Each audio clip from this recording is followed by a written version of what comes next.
Alright everyone, welcome back to my channel. Today, I want to share something really important with you, how I learned English on my own without a teacher. Yes, you heard that right. I didn't attend any special school, hire a private tutor, or spend a fortune on expensive courses. I learned English by myself, and guess what? You can do it too. When I first started, I was a bit scared. I wondered, can I really do this alone? But over time, I realized that learning English alone is not only possible, but can also be fun and exciting. All you need is the right approach, good resources, and a lot of practice. In this video, I'm going to tell you everything about my journey, how I started, what methods I used, and the challenges I faced. If you're trying to learn English by yourself, trust me, you're not alone. Many people around the world are doing it, and you can too. So stay with me until the end because I'll be sharing my best tips and experiences. Let's get started. Why I wanted to learn English. Learning English wasn't just a random decision, it was something I needed to do. English is everywhere, on the internet, in movies, in music, in books. I realized that if I wanted to improve my life, understand the world better, and have more opportunities, I had to learn English. At first, I didn't think it was that important, but over time, I saw how much I was missing out on. I couldn't understand movies without subtitles, enjoy the lyrics of my favorite songs, or read interesting books and articles online. It was frustrating. I wanted to be able to understand, connect with people, and enjoy things without always needing translations. One day, I watched an interview with my favorite celebrity. I was so excited, but there were no subtitles. I could only understand a few words, and I felt disappointed. That moment changed my perspective. I realized I had to do something about this. I wanted to understand English. Another reason was my career. I knew that if I wanted better job opportunities, English would help me. Many companies prefer employees who speak English because it allows them to work with international clients. Even if I didn't plan to work in an English-speaking country, I knew that speaking English would open many doors for me. I also wanted to travel. English is an international language, and people use it all over the world. Whether in Europe, Asia, or America, English would help me communicate, ask for directions, and enjoy my trips without problems.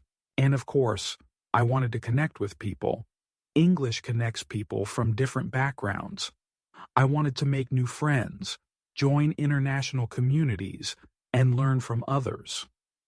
Learning English wasn't just an option for me, it was something I had to do to grow and achieve my dreams. How I practiced English every day. When I first started learning English, I knew that practicing every day was the most important thing. I told myself, if I practice a little every day, I will improve step by step. But it wasn't always easy. Some days I felt motivated, but other days I felt tired or lazy. However, I learned that consistency is the key to success. Even when I didn't feel like studying, I tried to do something small, like listening to a song or reading a short article. At first, I didn't have a fixed schedule, which made it hard to stay consistent. So, I created a simple daily routine that included different activities like reading, listening, speaking, and writing. I divided my time into short sessions so I wouldn't feel overwhelmed. My daily routine. Morning. I started my day with some English exposure. One of my favorite things to do was listening to English podcasts while having breakfast or getting ready. I focused on understanding the main idea, and over time, my listening improved. After listening, I practiced speaking. Since I had no one to talk to, I spoke to myself. Yes, it sounds funny, but it really helped. I stood in front of the mirror and talked about my plans for the day. Another technique I used was shadowing. I listened to a native speaker and tried to repeat what they said at the same time. It was difficult at first, but it improved my pronunciation and rhythm. Afternoon. I focused on reading and writing. I started with simple reading materials like children's books and beginner articles.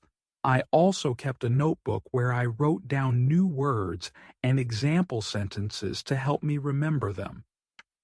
Writing was another big part of my daily practice. Every day I wrote a short paragraph about my life, my daily activities, thoughts, and goals. Writing helped me practice grammar and organize my thoughts in English. Evening. In the evening, I relaxed but still practiced English in a fun way.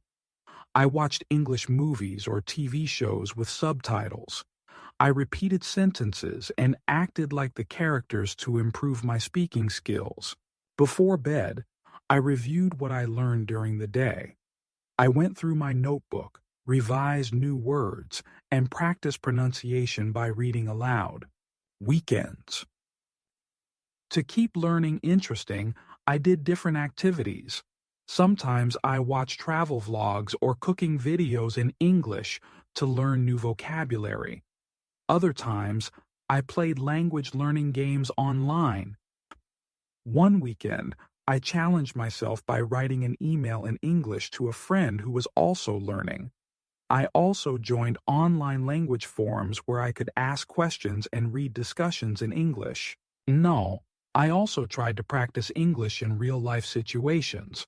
For example, I went to international cafes where tourists gathered and tried to start simple conversations. Even a short chat helped me gain confidence. Overcoming challenges. Practicing every day wasn't always easy. Sometimes I felt stuck, especially when I didn't see quick results. It was frustrating when I couldn't understand native speakers or kept making the same mistakes. But I reminded myself that learning a language is a journey, and progress takes time. One strategy that kept me motivated was tracking my progress. I made a small calendar and marked each day I practiced English. Seeing my progress made me feel proud and encouraged me to keep going. Another challenge was pronunciation. Some English sounds were very different from my native language. To improve, I listened to native speakers and repeated after them. It was difficult, but I kept practicing because I knew that consistency was the key. Despite the challenges, I stayed motivated by remembering why I wanted to learn English to improve my life, travel, and have better opportunities. I celebrated small achievements, like understanding a full sentence in a movie or having a short conversation in English. I also followed motivational stories of other people who learned English alone. Their success inspired me to keep going. Next, final words. If you're just starting your English learning journey, remember that the beginning can be hard. But if you stay consistent and keep practicing, you will improve step by step. Learning a language takes time, but with the right mindset and strategies, you can do it. If you found this video helpful, don't forget to like, subscribe, and share it with others who are also learning English. Let me know in the comments. What's your biggest challenge in learning English? I'd love to hear from you. See you in the next video.